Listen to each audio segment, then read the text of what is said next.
It's Capital Dance, Charlie Powell here, and I'm very excited to be joined in the studio by the one, the only, Billy Porter, as we celebrate Pride all month long on the show. Welcome, Billy. So good to have you here. How are you? So wonderful to be here. Thank you for coming. Thank you for having me. This is my first time, actually. Is it? But I love it up here. It's so cool. The design. Feel like I'm in a spaceship right now. It is very spaceship vibes, isn't it? Well, I'm glad you like it. It's good to have you here. We've asked you to pick 10 tracks. How difficult was it to pick 10 tracks? Because 10 isn't very much. You know, I hate this process. I'm going to just tell y'all now. Sorry about that. It's all good, and I do it all the time. But, like, just the world in general has come to this space where, like, everything is a list. Everything is what's the best. Everything. And it's so stressful. It is so stressful. It's really stressful to me. But the 10 tunes you've picked are absolute, like, iconic bangers. Thank you. Very excited. Thank you. And I hope that, you know, and that's the other thing. It's like, are these right? Are they good? Some people I choose, like, I know some of these people. Am I missing some of my friends? You know, like, No, it's good because we don't actually play some of them on rotation, so it's great to delve into them again. So, Billy. Yes, ma'am. Your first pick is by Earth, Wind & Fire, Boogie Wonderland. This is probably one of humanity's greatest achievements, I think. One of the biggest disco anthems of all time. Why have you chosen this tune? What's the story? Well, I mean, you just said one of the biggest, you know, disco anthems of all time. I also think it's just one of the greatest songs of all time, you know, like genre free. And I grew up in the 70s. And, you know, I remember like family reunions, you know, outside in the backyard. And there were a few songs that when the intro started, just the whole house would just run to the middle of the backyard and, you know, have the party. Yeah. And this was one of them. And was it huge as it is now then, or was it still kind of crossing over? No, it was, I feel like, in my experience, it was always huge. Yeah. You know, I was also young, so I'm not sure exactly chart-wise or whatever it was, but it made you feel something. Yes. It's that moment where you're like, that's my song. 10 tunes, handpicked by you, Billy. Yes. Second pick, Whitney, I'm Every Woman. Why have you chosen this one? Okay. I'm just going to have to say this because I did write it down. It's Shaka and Whitney. Yes. Yeah, okay. Shaka Khan was first, then Whitney, Ashford and Simpson, one of the greatest writing teams in. Didn't Whitney do the backing vocals on it on the original? Originally, yes, when she was young, and then and what I love is that in the remake, she refers back to Shaka. Love. You know, she does a callback to Shaka. Paying respect to the original. Paying respect to the original. This is one of those classic, like, structures that as a musician and as a singer, I actually always love. It's like the surprise. It's the reveal. It's like it starts like a ballad. And then all of a sudden it's like, bang, bang. You know, I love that juxtaposition. And I also love the theme of this tune. You know, I was raised by women, very strong women, and I wouldn't be who I am if it weren't for those strong women in my life who looked after me, as you all say over here. Looked after me. And so that's why I love this song. Amazing. What a story. I love that. Billy, your third pick, straight in, Diana Ross, Love Hangover. This is one of the earliest disco anthems, am I right? Yeah, I think it's one of the earliest. And, you know, it's so hard to choose.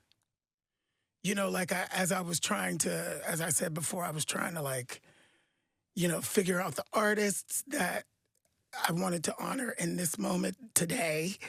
And also, like, there's so many. Yeah, 10 is... There's so many that particularly Diana Ross has, and I wanted, you know, usually it's I'm coming out in that you know, but for some reason recently, this one has kind of crept back. I was actually in my dressing room at Cabaret a few weeks back, and I was scrolling, and there was a version of Erykah Badu singing Beautiful. it at a tribute Wow. to Diana Ross on like one of the Black American Music Award shows, BET or something like that. And I was like, oh, right, yes. I love this. And I actually have just fallen in love again. You know, after a real rough patch. You know, I just got through a divorce. It's been really rough. And I didn't really think that I would be doing the love thing for a while. And somebody kind of just dropped in. It always comes when you least expect it. Yeah, and it's like, oh, okay, so I can feel things. It's not, you know, my love receptors aren't completely blocked. Mm-hmm. And this song just spoke to me as I was, you know, falling. Love. What a story. Billy, your fourth pick into number 4, Sylvester, Mighty Real. One of the first openly kind of LGBT. Yeah, I mean, as far as open, I would say Sylvester was one of the ones that was open. What was probably the first that was open and out and loud and proud and flamboyant and free. Mm-hmm. And I didn't, you know, I just missed knowing him in that way. You know, he died in 88. I graduated from high school in 87. Had he lived longer, I'm sure I would have met him. I'm sure he would have been a mentor. Yeah. I'm sure and he's a mentor, you know, anyway. But it's like, as a Black queer and, you know, Pentecostally religious brought up, like, you know, there's a lot to unpack. There's a lot there to sort of transcend. There are choices that we have to make that separate us from what normally is a person's grounding. Yeah. You know, it's like we have to separate ourselves from our family. We have to separate ourselves from our community so that we can save ourselves. Mm-hmm. You know, and his story and my story are so similar. We may as well be the same person. And, you know, I stand on his shoulders because I really, truly do believe that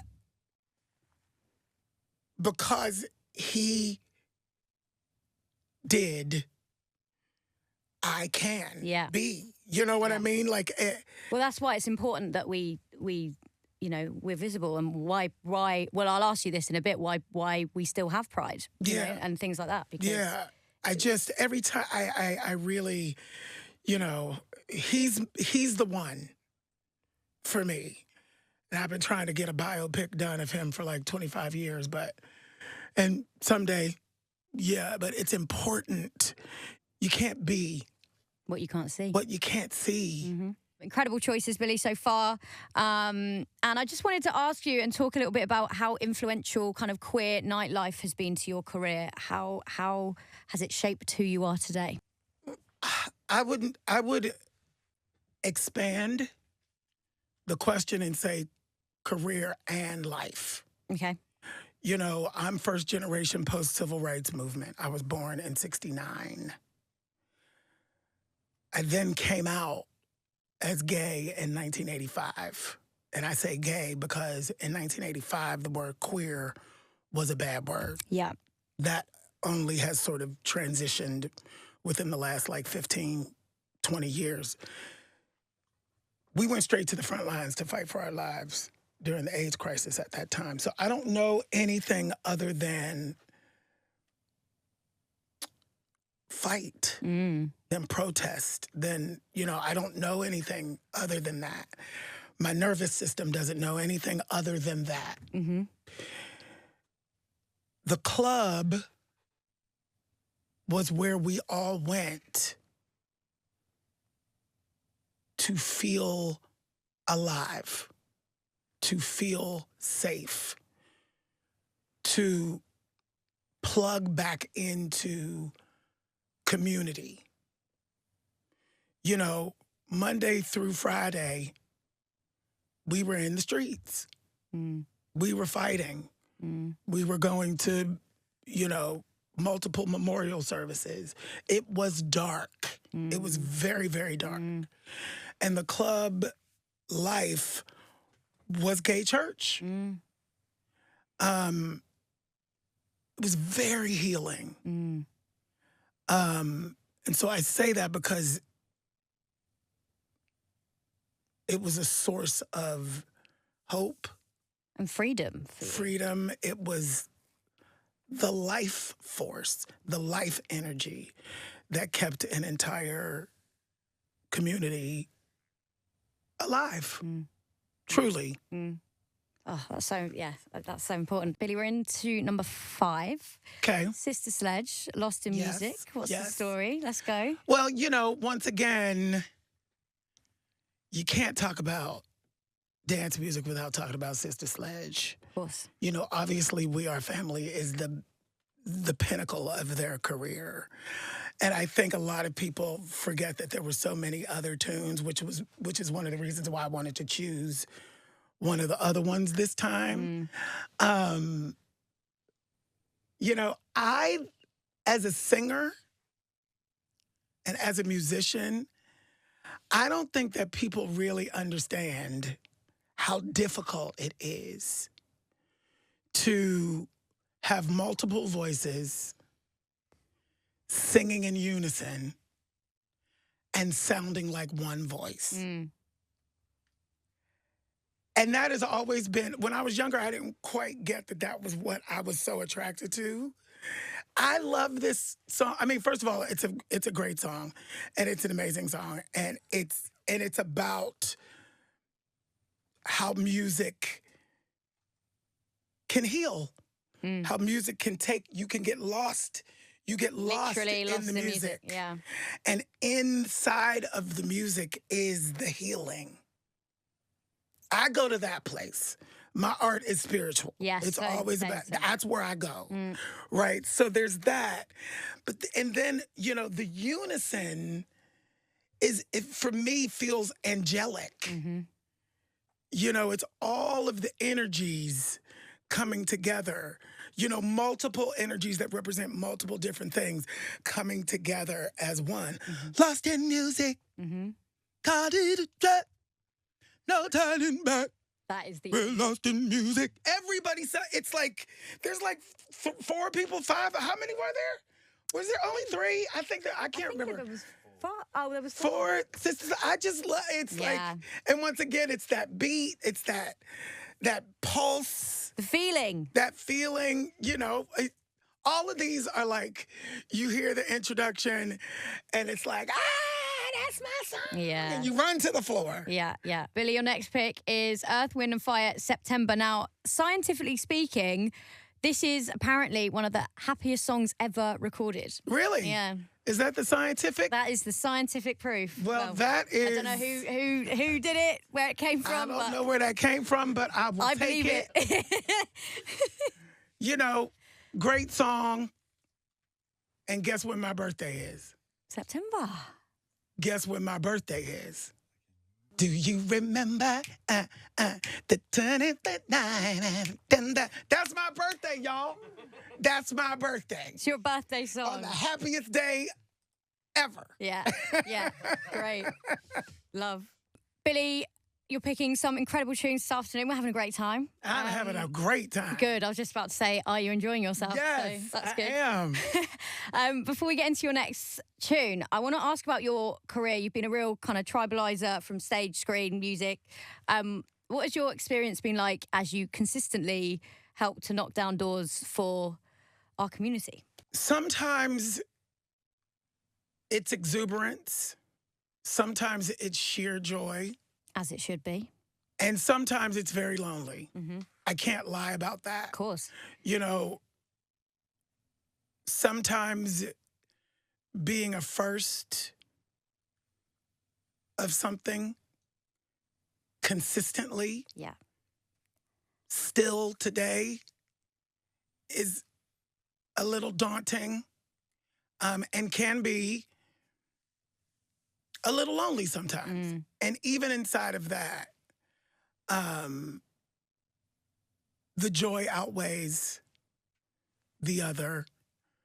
The positive outweighs the negative, or perceived negative, because, you know, it is what it is. Life is what that is as it should be.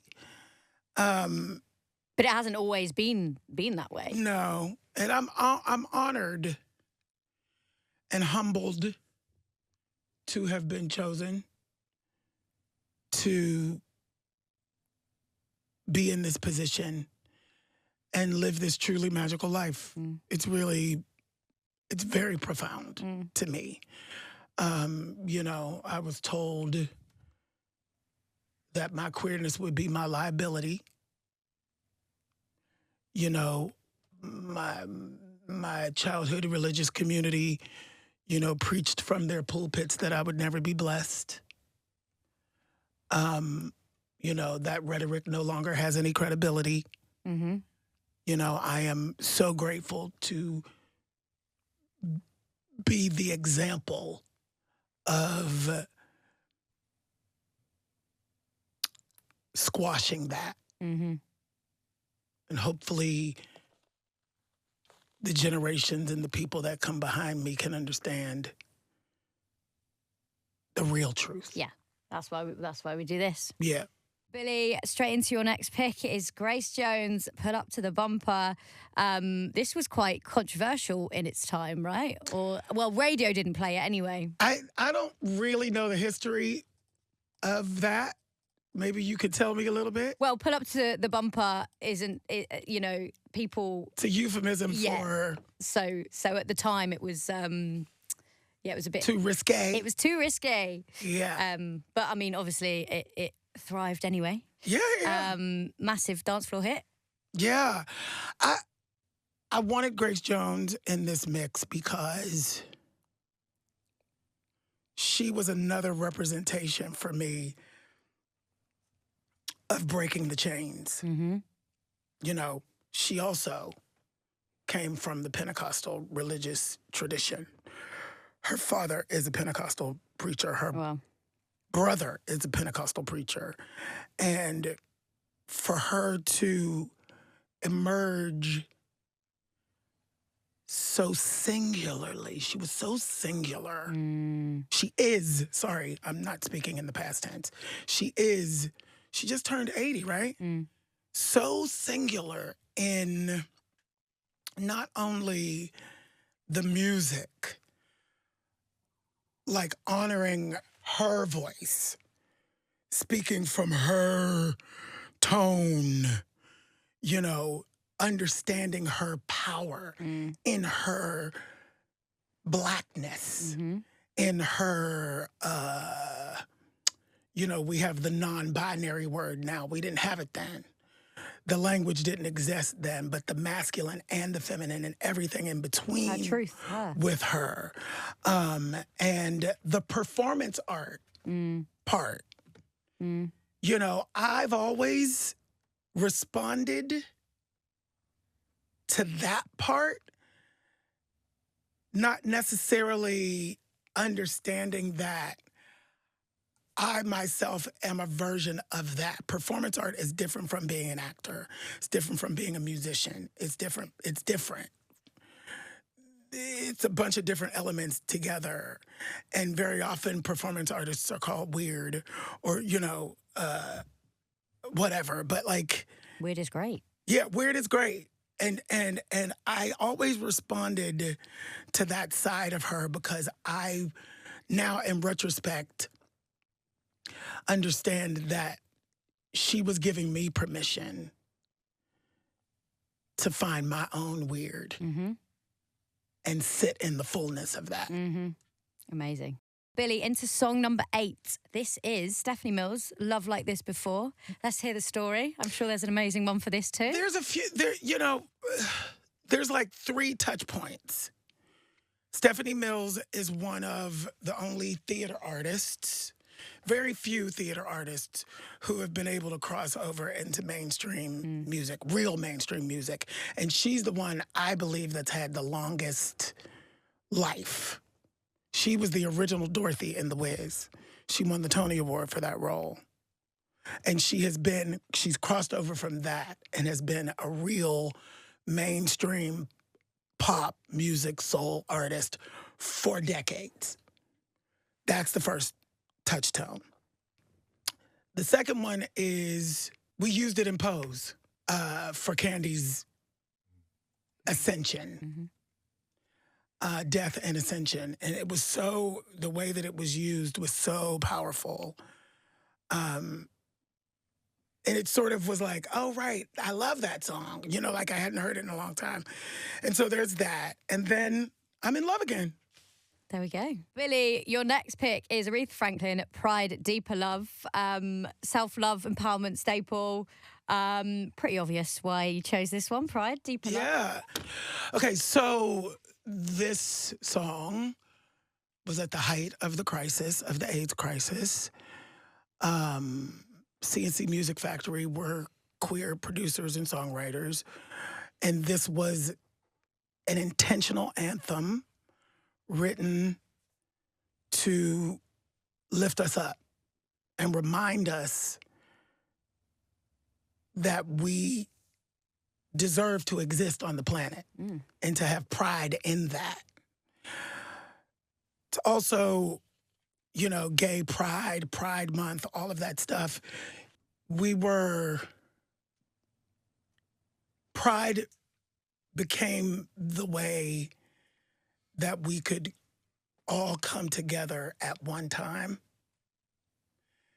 and protest with one voice as a huge community all over the world. And so that was what this song sort of represented. And Deborah Cooper was the original singer on it. And she's fabulous. And she's a friend of mine. Shout out to Deborah Cooper. And then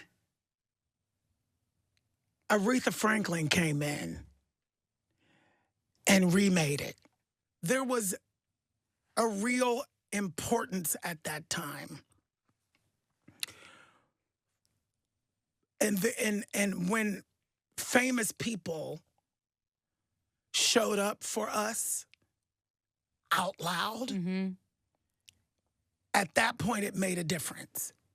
Elizabeth Taylor, that made a difference. Because regular people, I hate that word normal, regular people, all of a sudden were like, oh, well. This is okay. This is okay, and I should probably be paying attention. So in the music world, not to only have a music artist, but a Black music artist. Because historically, the Black community can be very homophobic. So to have Aretha Franklin, the queen of Black music, go, she's with us, I'm with the gay people, was very significant. And she's my favorite, one of my favorites, but she's the queen. She's always been the queen. But there's a deep house tribal version too. That just was my... Your tune. We'll get into your last pick shortly, Billy, but I just wanted to ask you this before we let you go. We asked everyone the same question. What does pride mean to you? Pride means community. Pride means love. Pride means taking up space. That's all I got this time. That's powerful. Billy, your final pick, track 10, The Weather Girls, It's Raining Men. What's the story? First of all, the Weather Girls were Sylvester's backup singers.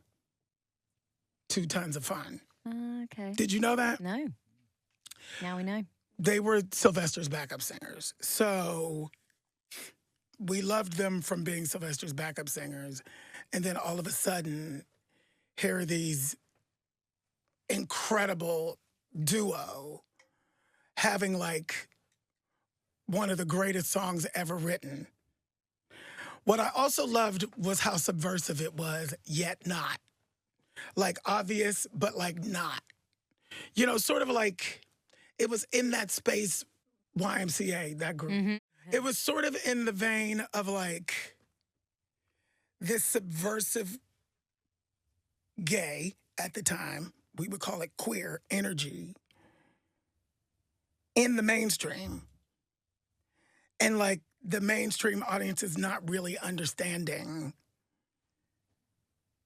how subversively gay it was. Mm. So we all loved that part. And also the theater in me, you know, it was like a scene at the beginning.